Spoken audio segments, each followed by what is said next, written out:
Movie की शुरुआत में हमें एक गेम शॉप को दिखाया जाता है जहां पर एक गेम में रैल्फ एक बिल्डिंग को तोड़ने का काम करता है और उसी वक्त वहां पर फिलिक्स आता है अपने जादुई हथौड़े के साथ जो उस बिल्डिंग को दोबारा से ठीक कर देता है, जिसके लिए फिनिक्स को हीरो का मेडल मिलता है और वो लोग रैल्फ को उठाकर उस बिल्डिंग से नीचे फेंक देते हैं। पर गेम खत्म होने के बाद भी फिनिक्स उन लोगों के साथ उसी बिल्डिंग में आराम से रहता है और मैं उसी बिल्डिंग के कचरे के ढेर में। तो ये बात रैल्फ अपने विलन दोस्तों से बताता है कि मुझे भी अच्छा आदमी बनना है, मैं रोज 30 सालों से ये काम कर कर के थक गया हूँ। तो ये लोग रैल्फ को समझाकर अपने साथ ले जाते हैं एक नई गेम के अंदर, जहाँ से रैल्फ खाने के लिए अपने साथ 2 चेरीज लेकर आता है। जब वो गेम सेंटर स्टेशन पहुँचता है तो वहाँ पर रैंडम उसे रोक लेता है अपने साथ खाने का कोई सामान लेकर आने के लिए,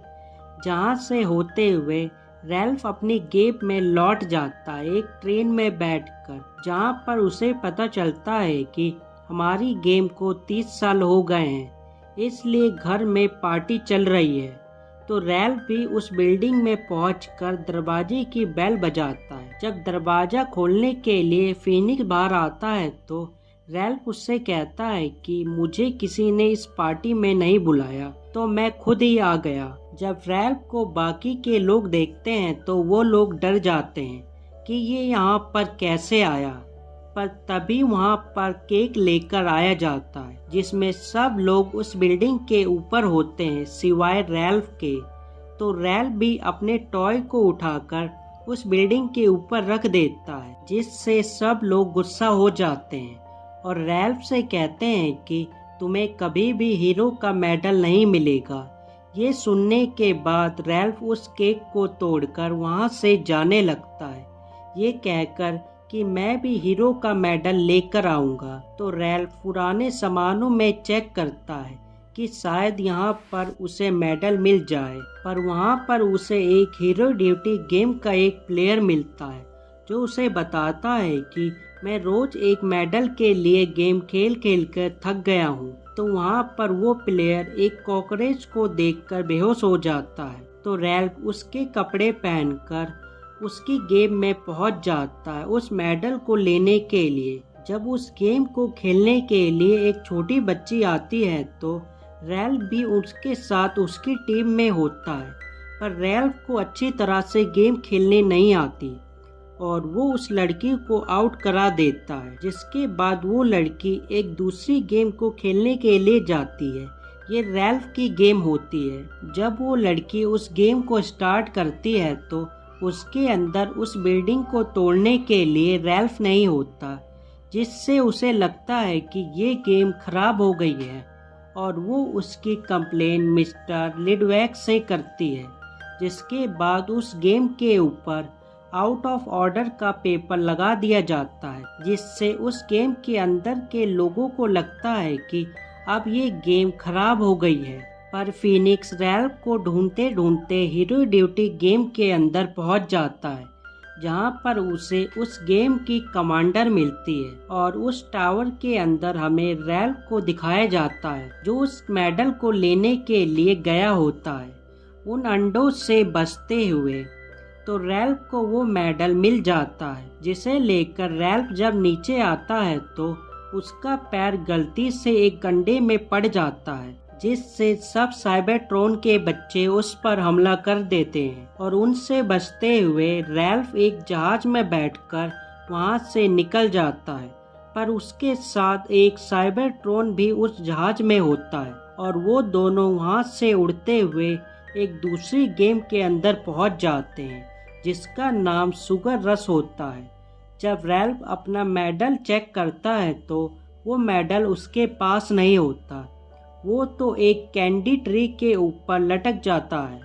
जिसे लेने के लिए रैल्फ उस पेड़ के ऊपर चढ़ता है। तो वहाँ पर उसे एक छोटी लड़की मिलती है जो उसी गेम का हिस्सा होती है। जब वो लड़की उस मेडल को देखती है तो वो उस मेडल को उससे पहले लेकर वहां से भाग जाती है। और दूसरी तरफ हमें फीनिक्स और हीरो ड्यूटी गेम के कमांडर को दिखाया जाता है, जो रैल्फ को वापस लाने के लिए एक साथ शुगर रश गेम के अंदर जाते हैं, जहां पर पहले से रेस की तैयारी चल रही होती है, जिसमें वहां के बहुत सारे लोग अपने अपने गोल्डन सिक्के डालकर उस रेस में पार्टिसिपेट करते हैं। तो वो छोटी लड़की रैल्फ का मेडल डालकर उस रेस में पार्टिसिपेट कर लेती है, पर तभी वहां पर रैल्फ आ जाता है अपना मेडल लेने के लिए, जिसे देखकर वहां के सब लोग डर कर भागते हैं, क्योंकि वो पूरी तरह से चॉकलेट से लिपटा हुआ होता है। पर वेनालोपी रैल्फ को एक चॉकलेट कप केक में फंसा देती है, जिसके बाद उसे उठाकर राजा किंग कैंडी के महल में लाया जाता है, जहां पर राजा उसे वापस से गेम में भेजने के लिए कहता है। पर रैल्फ वहां की दीवार तोड़कर भाग जाता है और रास्ते में उसे वेनालोपी दिखती है, जिसे दूसरी लड़कियां परेशान कर रही होती है, पर रैल्फ उन्हें वहां से भगा देता है। तो वेनालोपी रैल्फ को कहती है कि मैं इस रेस को जीतकर तुम्हें तुम्हारा मेडल लौटा दूंगी। और दूसरी तरफ हमें फीनिक्स और हीरो ड्यूटी की कमांडर को दिखाया जाता है,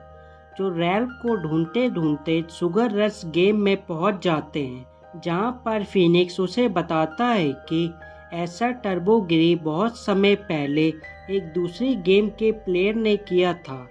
वो अपनी गेम छोड़कर दूसरी गेम में पहुंच जाता है, जिससे वो दोनों गेम खराब हो जाती हैं और टर्बो का कुछ पता नहीं चलता। तो दूसरी तरफ वेनालोपी रैल्फ को लेकर एक फैक्ट्री में चली जाती है अपने लिए एक कार बनाने के लिए, और उन मशीनों की मदद से अपने लिए एक चॉकलेट की कार बना लेती है।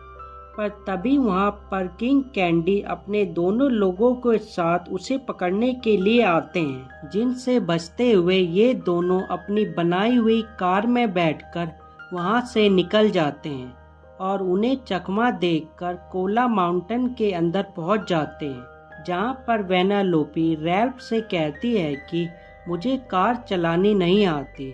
जिसके बाद रैल्फ वेनालोपी को अंदर ही कार चलाना सिखाता है। तो कुछ देर बाद वेनालोपी भी कार चलाना सीख जाती है। और दूसरी तरफ हमें महल के अंदर किंग कैंडी को दिखाया जाता है, जो कोडिंग के अंदर जाकर रैल्फ का मेडल अपने साथ बाहर ले आता है। जब एक जहाज में फीनिक्स और हीरो ड्यूटी की कमांडर बैठकर जा रहे होते हैं, तो वो कमांडर फीनिक्स को किंग कैंडी के महल के बाहर छोड़कर चली जाती है। जब फीनिक्स उस महल के अंदर जाता है तो राजा का एक आदमी उसे मिट्टी कोठरी में बंद कर देता है। जब रैल्फ वेनालोपी को अपने साथ लेकर रेस ट्रैक तक जाने लगता है तो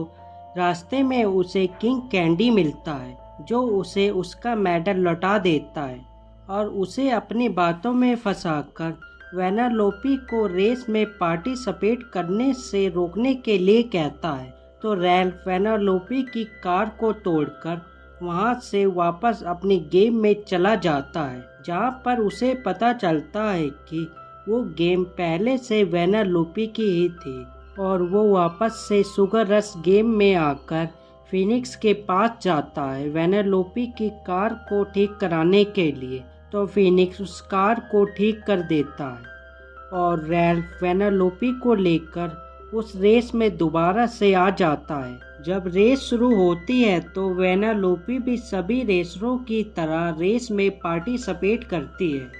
और उन सभी रेसरों को एक एक करके पीछे छोड़ते हुए उन सभी से आगे पहुंच जाती है। तो रेस लाइन में हीरो ड्यूटी गेम की कमांडर रैल्फ को बताती है कि वो साइबॉग ने वहां पर बहुत सारे अंडे दिए हैं, पर तभी वो साइबॉग उन सभी पर हमला कर देते हैं।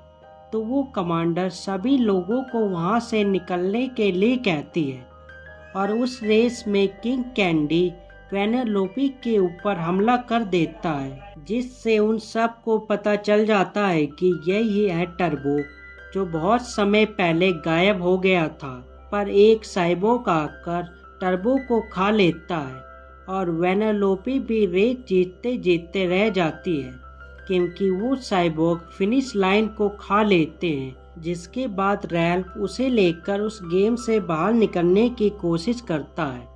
पर वेनालोपी उस गेम से बाहर नहीं जा पाती। तो उन साइबोर्ग को रोकने के लिए रैल्फ उस कोला माउंटेन में जाकर उसे तोड़ने लगता है, जिसकी रोशनी से वो साइबोर्ग उसके पास जाकर मरने लगते हैं